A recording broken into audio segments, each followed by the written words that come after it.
as you're going. But for me, I'm going to quit her on that note, quit this horse. I would like Vivian to get on her and to practice some of those, the giving feels that we talked about, and just kind of have a look at what Vivian's doing riding. But would you agree that kind of did that make sense, or you saw the connection kind of come through there?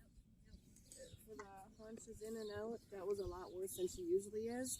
But I agree that sometimes when you put a leg on, that it's not immediately that she gives. It takes her that second, and the first response is like, maybe not. And then she's like, actually, I can do this. Yes. So, yeah. Yep. And that's what we need. And that's where, at some point when she was being ridden, she was kind of being made to stay there, and she wasn't choosing to be there. When a horse is choosing it, and we're talking about a really subtle difference here and how it's cute. This is not a big difference, but it's the difference that makes the difference. And so as she chooses the response and has that connection, that's where all the gold is. And you're right on the cusp of all this. You've done a really fantastic job with her. These are just some little details that are going to make a little bit of an extra difference. One thing that I also want to point out. So I just got on, and the second lead change was kind of what we were looking for. So that could easily make it look like, oh, well, Ryan got it, and yeah, that was great. What you're not seeing is all the components that Vivian's been training this horse to do for a year now or more, and it's like all those ingredients got put together, and there was only, like, she was just off by like this much. There's just that little difference there.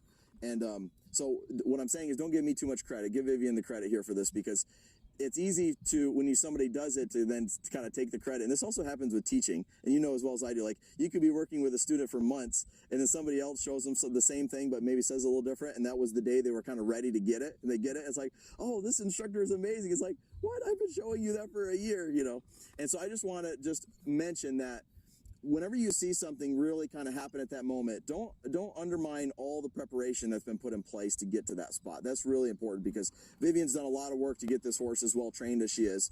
And I don't always love showing against her, because she's pretty hard to beat, because she's really consistent with everything. So she's doing a great job. I'm going to have her get on and test a couple of these things out. Now, here's one other thing I'm going to mention. And Vivian and I have talked about this, so we're just going to go ahead and talk about it. Let's put the reins down for a second. As a trainer, one of the number one most important things that you need to have is what?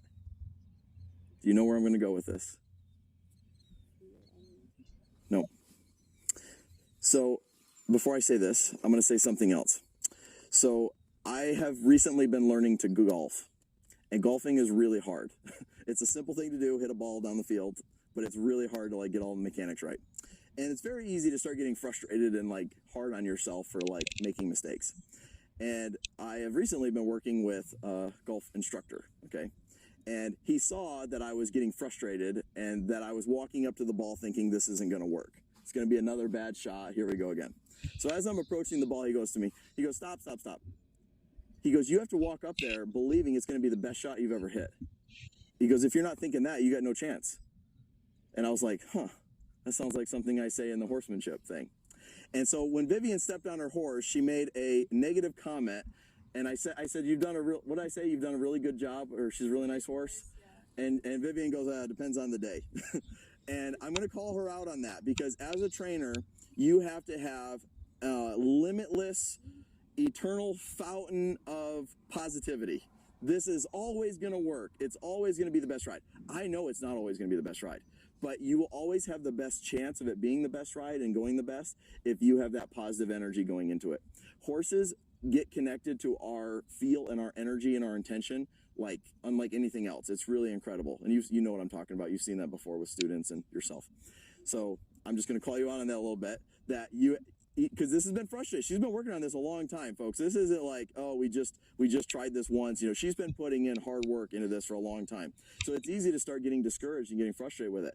But every ride, you got to get on and go, this is going to be the best one. Okay? All right. Go be amazing. So what I want you to do is I want you to just walk her.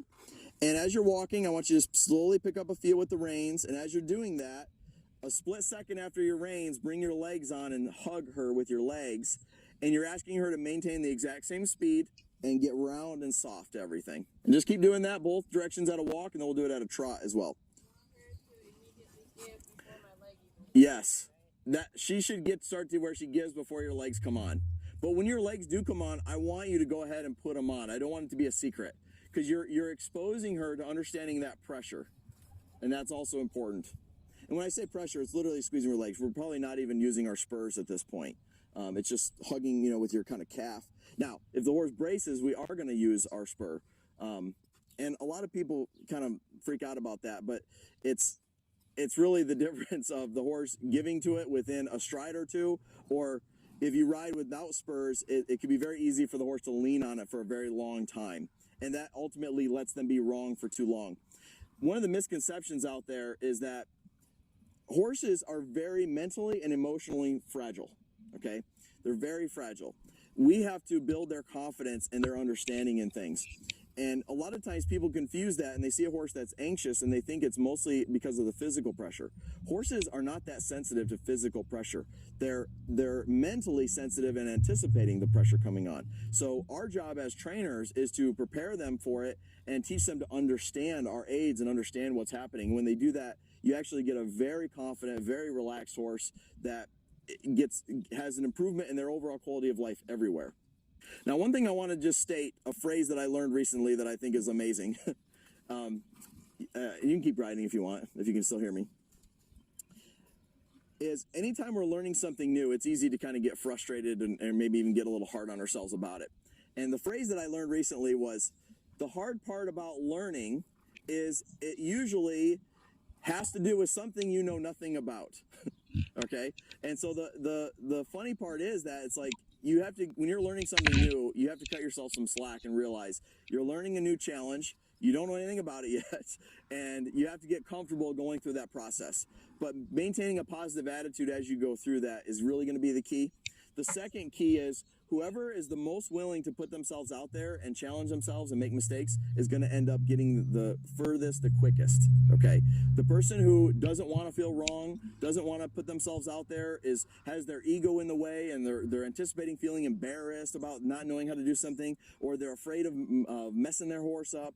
They're the ones that are actually going to struggle getting ahead because they don't have any experience along the way. So as you're learning things, now as long as you don't scare your horse, you need to give yourself a license to experiment. You got to go out and try things. You got to experiment, find out what works and what doesn't work, and then seek advice. So you don't want to be wrong for a long time. So like Vivian, for example, she's a member of my Patreon group where she's been sending me videos and coaching and working through this. And luckily she only lives, a state away from me, and she was able to just drive over and get a lesson in person for this example. So, so keep that in mind. Very nice, Vivian. Is that starting to feel softer already?